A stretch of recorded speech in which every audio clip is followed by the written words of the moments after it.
Okay. All right, all right, all right, all right. I'm here. Wrong button. I'm trying to get this all situated. Uh, I don't even want to be in here. I want to be outside. I was sitting outside with my dogs, and it was such a nice day. And man, I was like, why would I even go inside right now? I don't want to go inside. It's a beautiful day.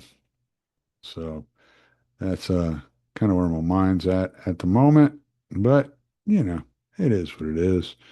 I'm going to get y'all through this because eh, it's going to be I think it's going to be a good episode. I'm going to be happy with it. I think we'll all enjoy this a little bit. After last episode, I felt like I had to touch a little more on some things, and I've been playing around uh, last couple of days on my days off. I've been playing around with DuckDuckGo AI and all that. And so I kind of was like, well, let's just experiment. Let's put together an entire, well, not an entire episode based on DuckDuckGo information, AI information, but a lot of the information, most of the information that I'm going to be reading today from my notes are coming directly from DuckDuckGo, but I do have a couple of videos to share with you and some different stuff going on. And want to make some counterpoints uh, based on some of the information I found out and just kind of, go through this stuff with y'all. But the first thing I wanted to start with was one of the things we were talking about last week was liberty is for a virtuous people. And so, again, a lot of the stuff is from DuckDuckGo AI. I wanted to just kind of read it verbatim as it's coming out of there because I kind of want an idea of how y'all respond to the information that these AIs are giving us as well. So I'm just going to kind of like run through what they say. If I have anything to add to it, I'll add to it what I want to add to it. But for the most part, I'm going to be running through this AI information, the way the AI interprets these quotes and these ideas. So that's what we're going to be doing.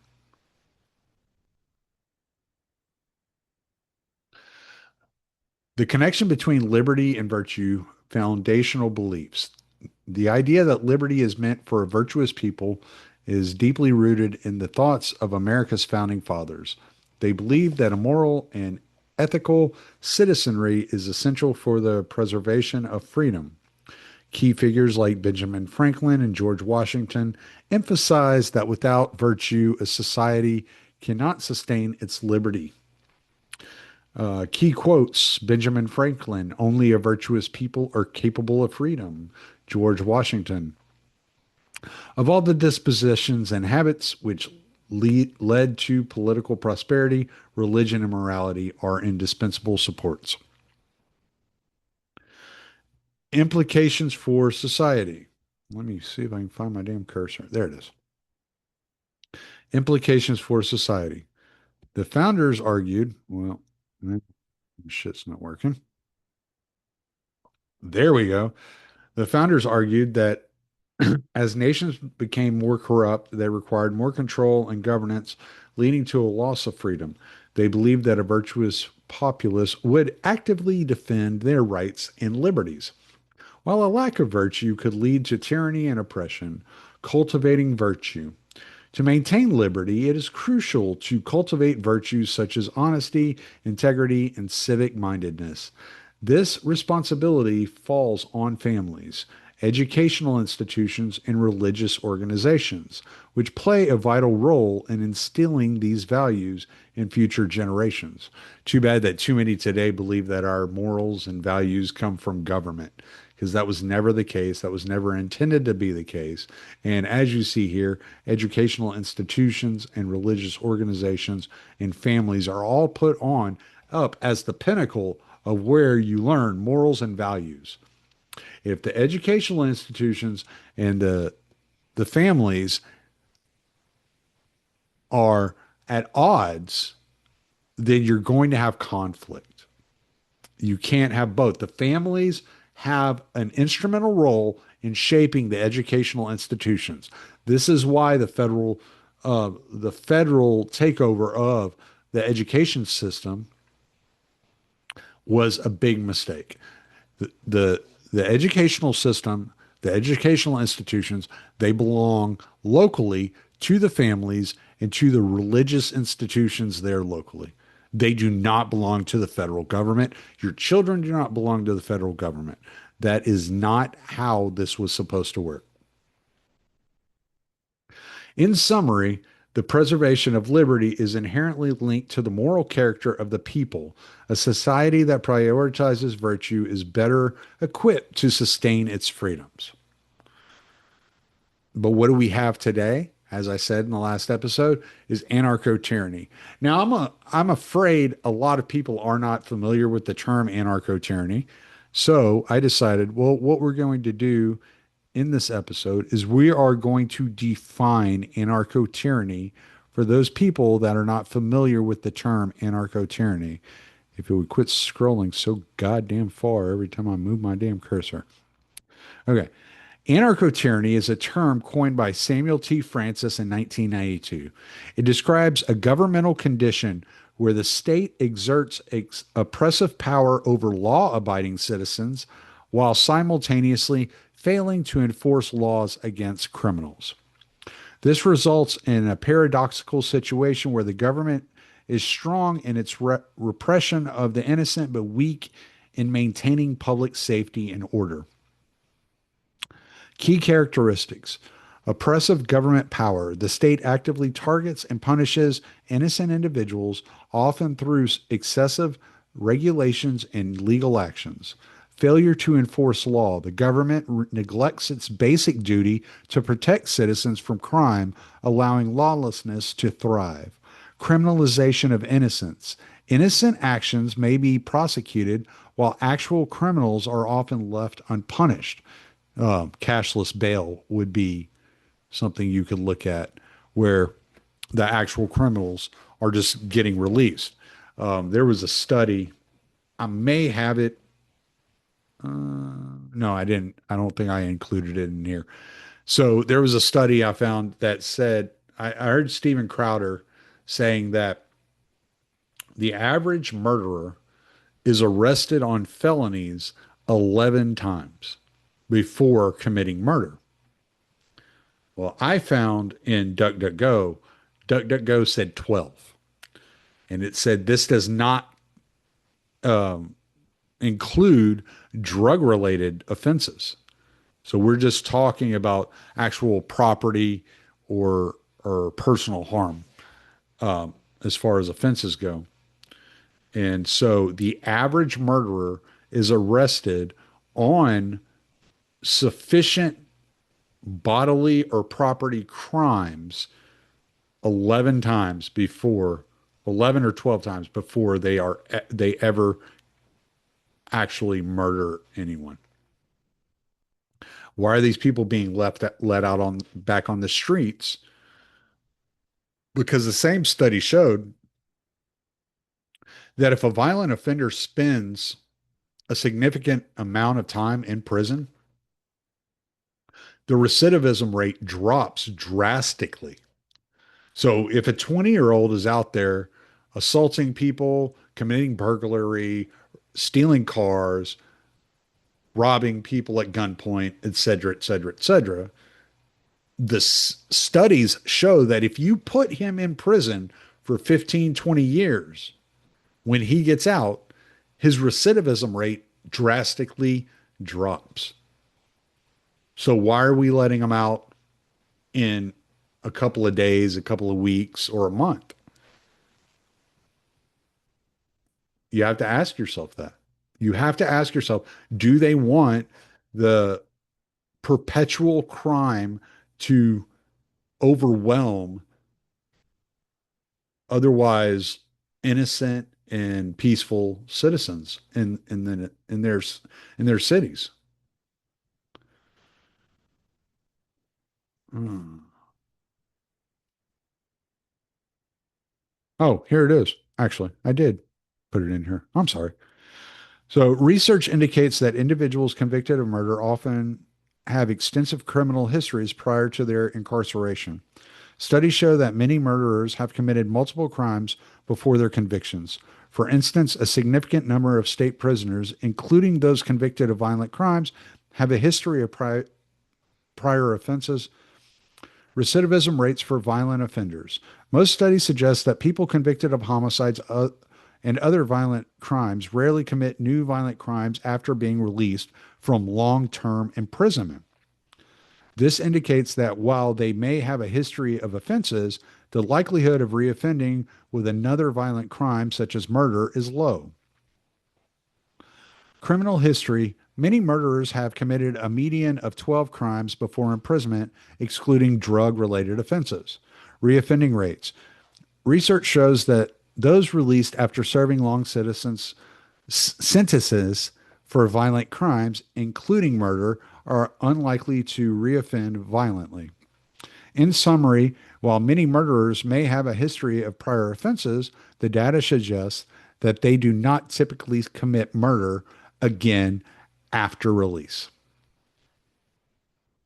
Another thing that we've been witnessing a lot of here lately are attacks on ICE. I want to say there have been three attacks on ICE since July, three terrorist attacks on ICE facilities since July, if not more. I mean, if you count like the attacking of ICE vehicles as they're entering facilities, if you count them throwing Molotov cocktails and other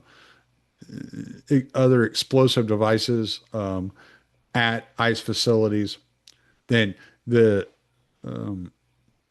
the attacks are probably significantly higher. But these people aren't being arrested for doing these things, and so there's actually no data on these events.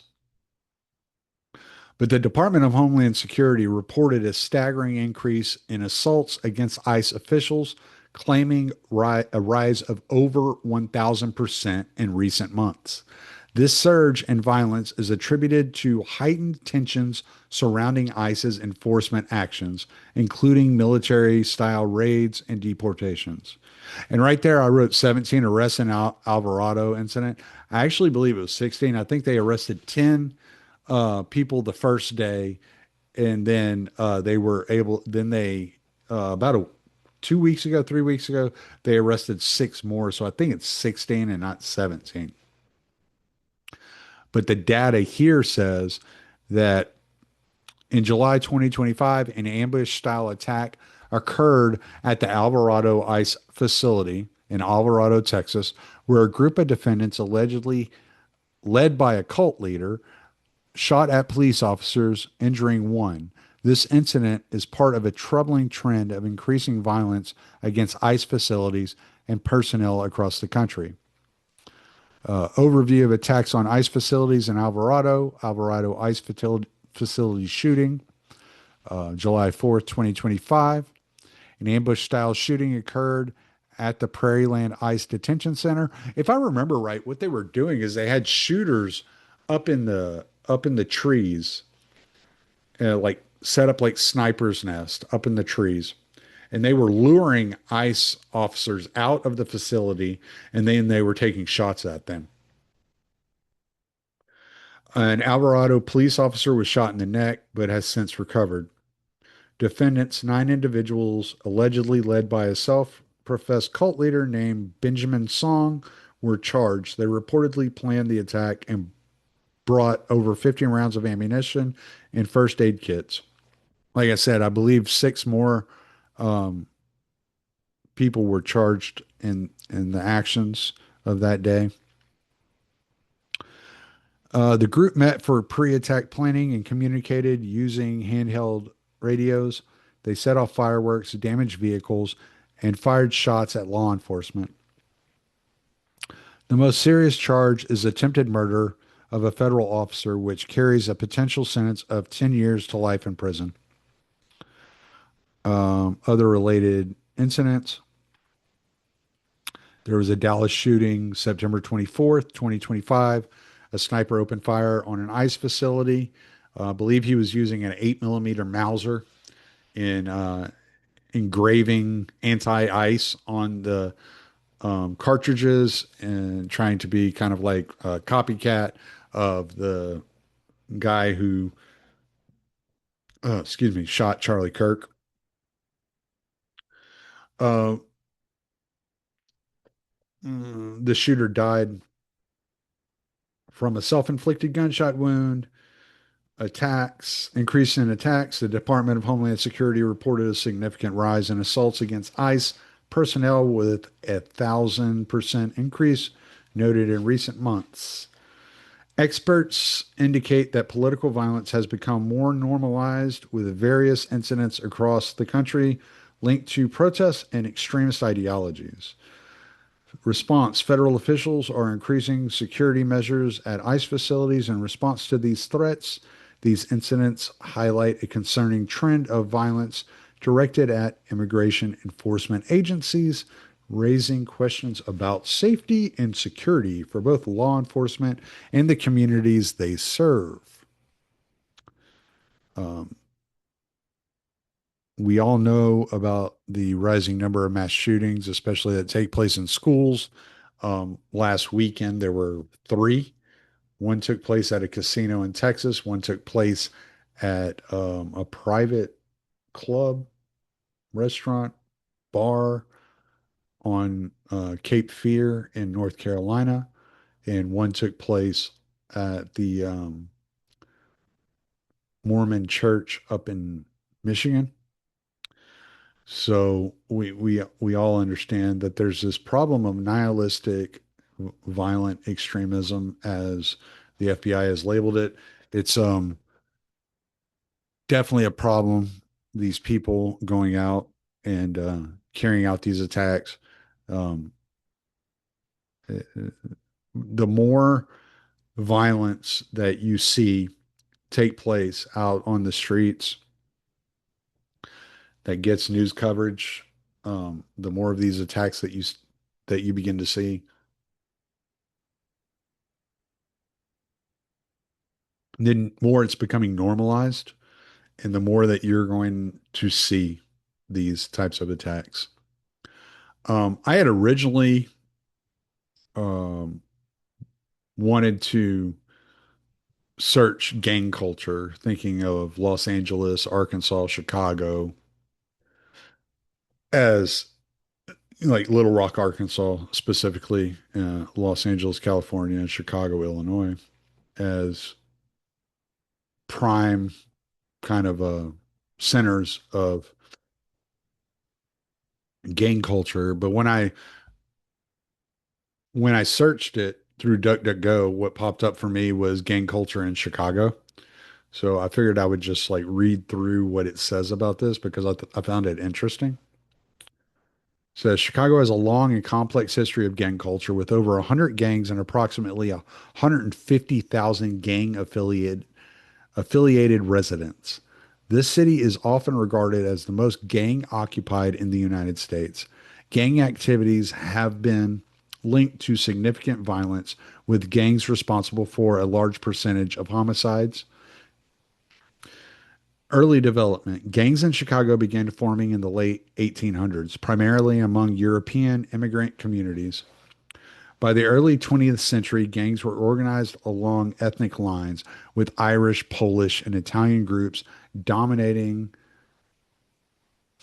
The 1950s saw an influx of Puerto Rican immigrants, leading to the rise of new gangs such as the Latin Kings. The 1970s experienced a spike in gang related violence, particularly among Hispanic gangs. Gangs in Chicago are often categorized in two main factions: the People Nation and the Folk Nation. I'd never heard this, so I just searched for it. So, Chicago's gang landscape is primarily divided into two major factions: the People Nation and the Folk Nation. Each faction consists of various gangs that share common goals, symbols, and rivalries. People Nation characteristics. Established in response to the Folk Nation in the late 70s, gangs in this faction often use the Almighty moniker, primarily opposes the Folk Nation. Notable gangs: Latin Kings, Black Peace Stones, and Vice Lords. Folk Nation, founded in 1978 by Larry Hoover, leader of the Gangster Disciples. Members often use symbols like the Star of David and the number six, engages in conflict with the People Nation. Notable gangs, the Gangster Disciples, Black Disciples, and the Spanish Cobras. Both factions have a significant presence in Chicago, contributing to the city's complex gang culture. They engage in ongoing territorial disputes and criminal activities, which often lead to violence and crime. Each faction includes various gangs, such as the Black Disciples and the Latin Kings. Fragmentation. Recent years have seen a shift towards more fragmented gang structures, with many members operating in loose affiliations rather than traditional hierarchies. In 2025, Chicago reported a significant decrease in homicides and shootings, with a 30% drop in homicides compared to the previous year. Despite this decline, gang related violence remains a critical issue, often exacerbated by economic challenges and lack of opportunities in affected communities. Social impact. Many young people in marginalized neighborhoods are drawn into gang life due to economic pressures and a lack of resources, leading to cycles of violence and crime. So, people are getting tired of all this, so Trump deploys the National Guard. Now, I didn't Google anything on this. I didn't look anything up on this because I have my own perspectives on this. It is not ideal to have the National Guard implementing policy, crime, law enforcement on the local levels. This is not ideal.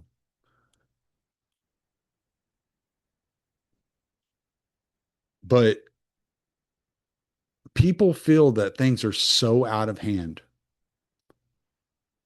that their communities are so violent and things are so chaotic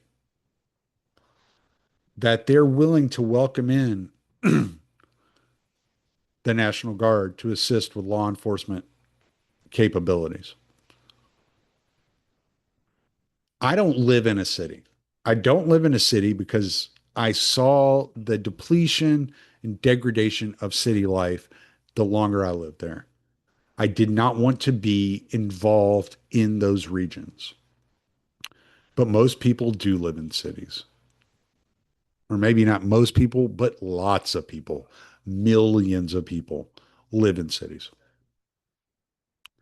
A lot of these people are supportive of Trump sending in federal agencies, deploying National Guard, and even in some cases, deploying Marines in order to get the cities back to functional level. They don't, no one, I don't think anybody expects these cities to be perfect, but most people expect at least some sort of order to exist in the world in which they live. And they don't want to live in a city that is overridden by crime and gangs and any more than they want to live in a city that's overridden by National Guard. And so a lot of people are looking at what's the least evil. Well, eventually the National Guard's going to leave if they take control. If the National Guard gets control of a city, eventually they will leave. They're not going to be there forever. But the gangs have persisted and they don't leave. They claim territory. The violence increases. People's kids, people's family members are being murdered, being killed, and ODing on drugs every day. And people are tired of it. So, do I want Trump to send in the National Guard? No. But would I prefer the National Guard over the Latin Kings? Yes. And that's what it boils down to. It's not a perfect scenario. Nothing in the world is perfect. There are no perfect instruments of passing along a message. That's just not the way the world works. Anybody looking for the perfect scenario and waiting on things to calm themselves down are delusional. That's not the way the world works. There is going to be force put on the gangs and the violent institutions, criminals, organizations, however you want to say it, around the United States. And there's going to be pressure and violence applied to these people in order to reinstill an orderly fashion among the citizens of the United States. Whether you like it or not, that's the world we're living in at the moment. And I can dislike both things and think one is less bad than the other and not be some fucking psycho, just like you can. Now, I've heard a lot of people have, especially on the right, and I'm going to be doing an episode on this here in the next couple of weeks. We're going to have an episode coming out about the Spanish Civil War, but there's been a lot of talk about the Spanish Civil War on the right lately, and I just want to let y'all hear some of what's being said. This is Inez Stepman, I think is her name. She was on After Party last night with Emily Jashinsky and Rachel Bovard, and she's just a pretty normal right wing conservative commentator. But this is what she had to say last night. Inez, you predicted some of this actually. You've been rather prescient. Tell us how you manifested this higher education takedown. I didn't manifest anything. It's just that the Trump administration is like Santa Claus to people on the right and on this issue in particular. The only thing I did was scream for 10 years that this was possible, that we didn't have to actually continue to fund people who hate us. That is a completely political choice. And it's a totally legitimate choice to say, you know what? They're giving us ample grounds to defund them because they're flagrantly in violation of civil rights law and other federal laws, literally constantly everywhere on the books. Right. And the only thing that was missing was the political will to actually enforce it. And, you know, that's what Trump has done, I think, for the right in a lot of different contexts. Right. And to answer the question about have we gone too far? No, we haven't. The danger is not going far enough for the right, I think. To me, the big lesson here is the Spanish Civil War. And oh, boy. Yeah. Well, General Franco, you don't stop. He was a great general. Don't stop institutional leftists from, like, for example, just creating permission structures for violence that is then carried out by their fellow travelers over and over again. Right? Actually, every solution we have under the law, and I would argue that all of these solutions fall even within the confines of small L liberalism. This is merely about choosing where the taxpayers are going to spend their money. Where do you spend the mechanic from Ohio's money? Are we going to spend it on Harvard University? Or are we going to spend it somewhere else, right? Mm-hmm. For the American people. And that's a solution that's firmly democratic. It's firmly liberal. But if we don't apply it consistently and we don't actually end up dismantling these institutional networks of the left under the Trump administration, the next iteration will be something more like Franco, because people just won't tolerate forever being shot at. At the end of the day, just like the right in Spain would not ultimately decided, wait, we can't actually tolerate the fact that there are roving bands of leftists, burning Catholic churches and raping nuns. And you give me a choice between that and Franco, right? A lot of people in Spain were like, well, I'll go with Franco then, because, the moderate right did not stop that. They didn't stop it.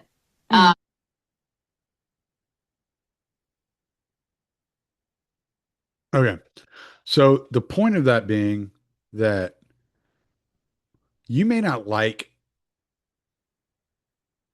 the National Guard out on the streets. And I can agree with you to an extent. But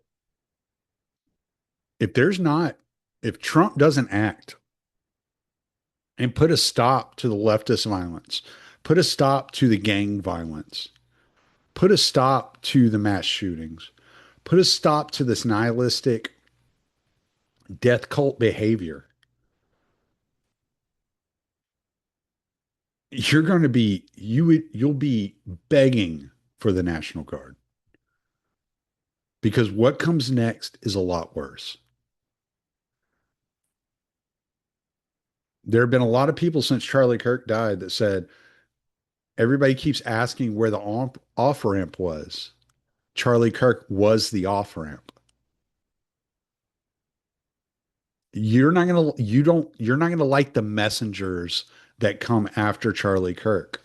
If you dispute utilizing National Guard to protect ICE facilities, to protect cities from these roving gangs, to fight against cartels, to stop the drug distribution on the streets and people overdosing in the middle of San Francisco.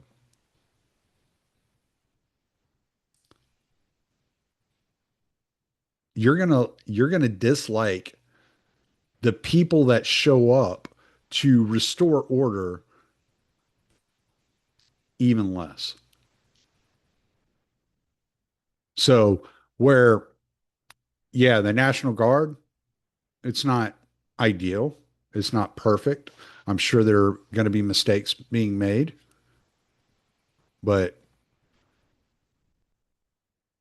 I imagine that the National Guard is going to conduct itself in a much more buttoned up way than former Iraq veterans, former Afghanistan veterans, and right wingers that grew up hunting that are just pissed off and tired of the bullshit.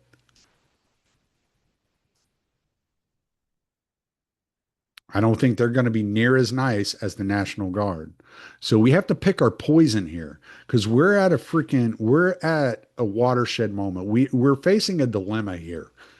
The left is not going to continue to get away with this violence. Gangs are not going to continue to get away with this violence. Fentanyl is not going to continue to flow through the streets. Not without some resistance. So the resistance can be orderly in the utilization of federal troops and National Guard to operate under the federal banner, under the federal law, and be accountable to federal law, federal legislation, or it can be anarchic. And I don't think you want the latter. I think the latter is going to be so much worse if it ever comes to that point. So as much as I don't want National Guard in the streets, I want National Guard in the streets much more than I want a militia of 100 rednecks cruising up into Seattle and opening fire on black bloc Antifa members outside of an ICE facility. And just because you haven't seen it doesn't mean that there aren't people plotting it or planning it or thinking about it or wanting to do it. People want order in the streets. They want this nonsense to stop. They're legitimately angry. It's why they continue to vote for Trump. And they're legitimately determined that this is going to stop one way or another. Trump was the last straw. They elected Trump saying, this is it. If this doesn't work, there are other means. The founding fathers gave us the Second Amendment to conduct those other means. And they mean it. They're not playing around. And you don't want those guys rolling up on a bunch of 20-year-olds LARPing outside of an ice facility.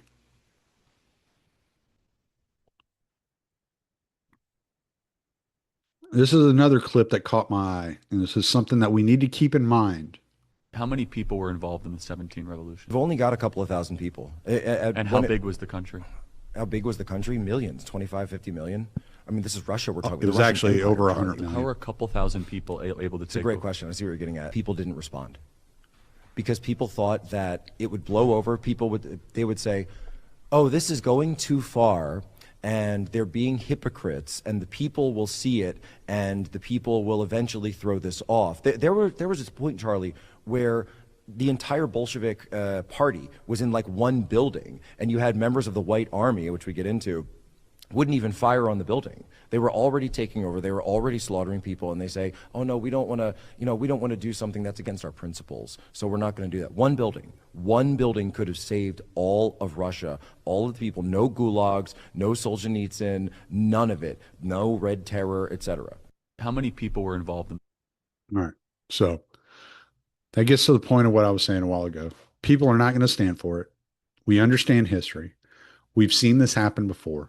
We've seen the Marxists, we've seen the commies take over a country before. We've seen the atheists decapitating priests. We're not going to put up with it.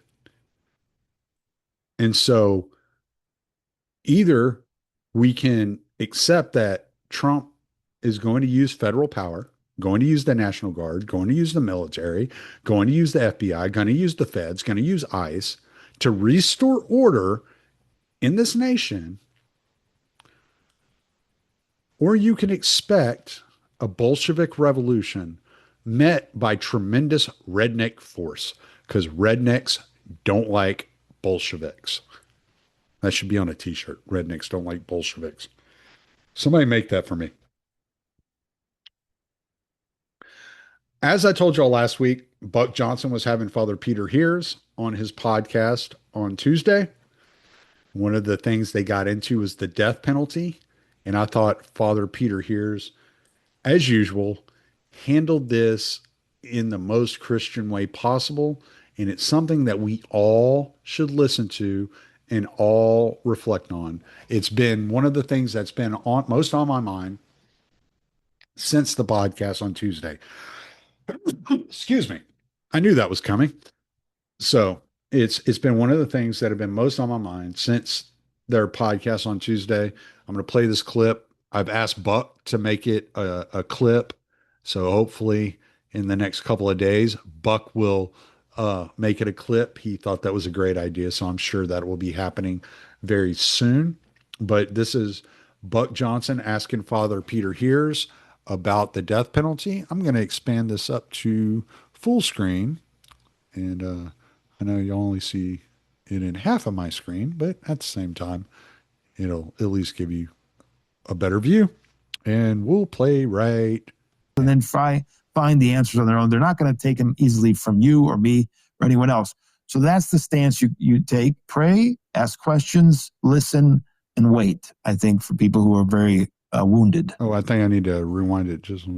The death penalty is something that's been coming up within Orthodox circles too. I still need to burn off some of my political leanings, because I lean into that first and foremost still when I try not to. And the death penalty is something I was against, because I would say you can't be pro-life if you're for the death penalty. I'm learning the Orthodox view on some of this, and I'd like to hear you speak on that.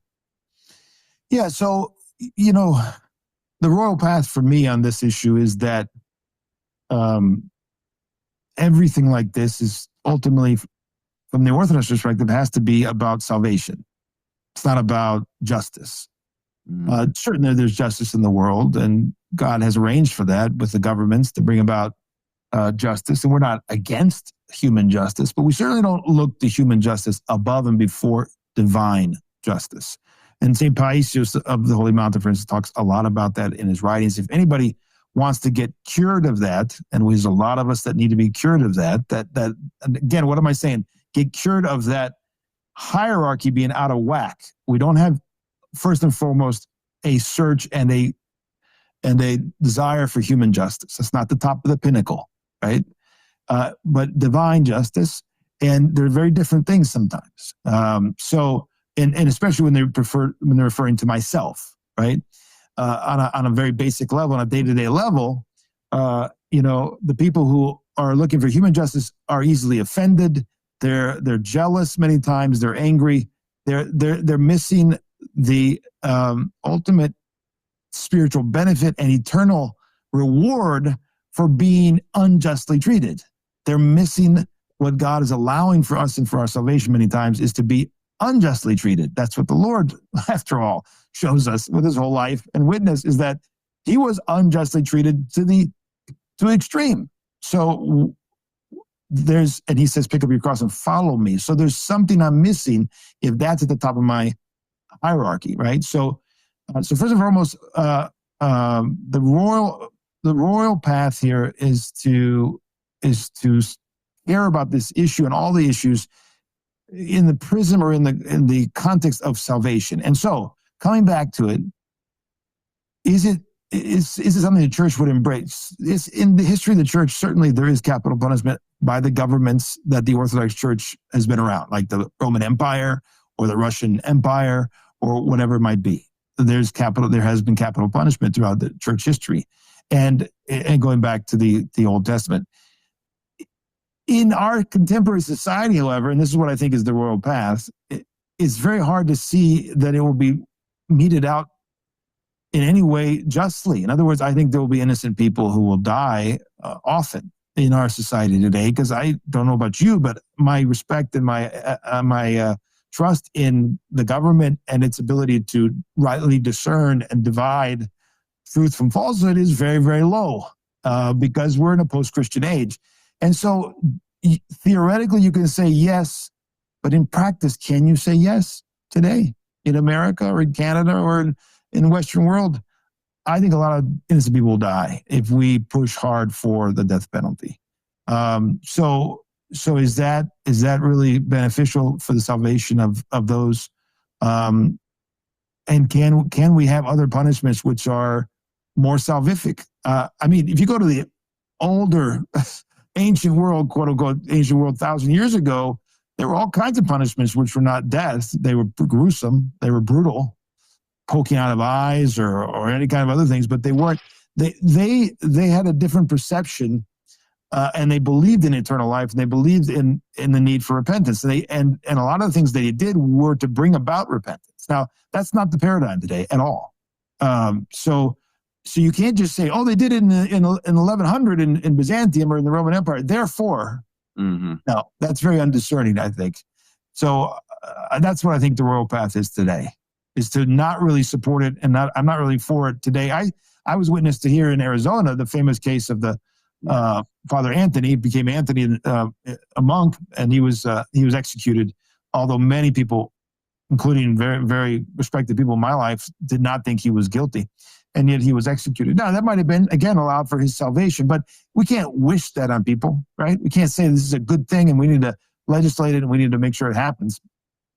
Do you all trust the United States government right now? I mean, there's not a lot to trust. No. There's not much left in terms of justice. Yeah. So I think that's the best way to go about that question. All right. And I just wanted to contrast that, and I'm sure Father Peter would have an issue with me contrasting that with Pope Leo, but I just wanted to contrast it with the way Pope Leo handled this exchange here.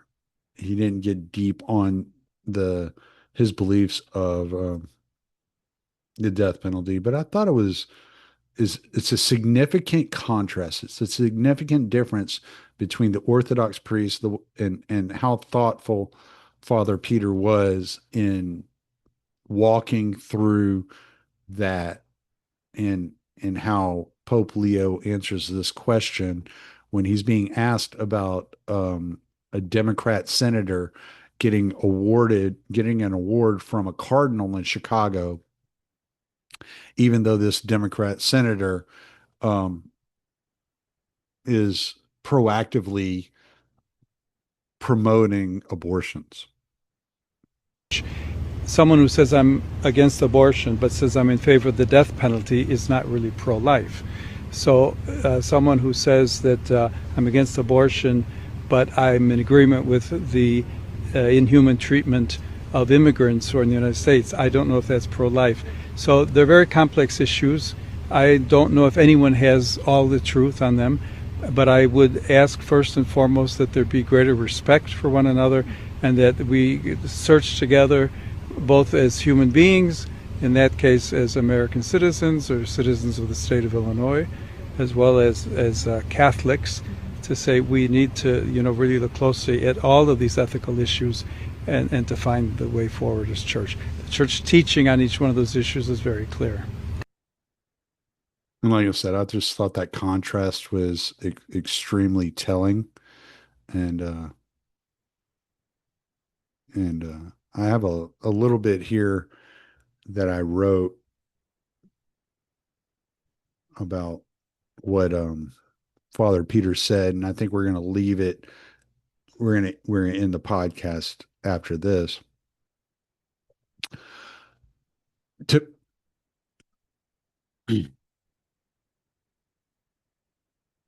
Father Peter had the most introspective, complicated answer I've ever heard. To paraphrase, he said, everything we say and do in this world should be in accordance with repentance and salvation. In other words, it's not so easy to say yes or no to the death penalty, but we should be considerate of what is best for the soul of the murderer, rapist, etc.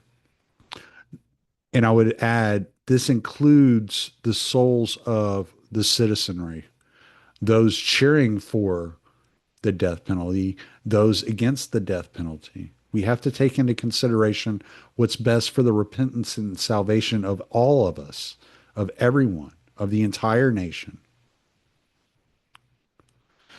We are not here to offer the forgiveness or rebuke of mankind, but the forgiveness of perfect love and compassion. The fact that a priest, pastor, or believer feels justified in condemning unbelievers is not what we are called to do. And sometimes it feels really good to condemn those that we disagree with. And sometimes it feels really bad to be condemned by those who we disagree with. But it's not the judgment of man that we should be concerned with. As I said last week, I'll say it again here. Year Zero was taken from a CIA project and it was stolen from revolutionary movement of Cambodia. The revolution is within you. The revolution is in your heart, in your mind, in your relationship with Christ. That's where the revolution takes place. And I think it would do us all some good to remember that's the only revolution that we should be concerned with. Anyway, I enjoyed putting this show together. I did not want to come inside. I'm not going to lie. I wanted to stay outside with my puppies and continue to just chill out in the beautiful weather. It did get cloudy and dark as if it was going to rain. So it pushed me inside to record this episode, and it's still beautiful. And then it all cleared up and it's beautiful outside once again. So guess where I'm going? Cheers, guys. Talk to you later.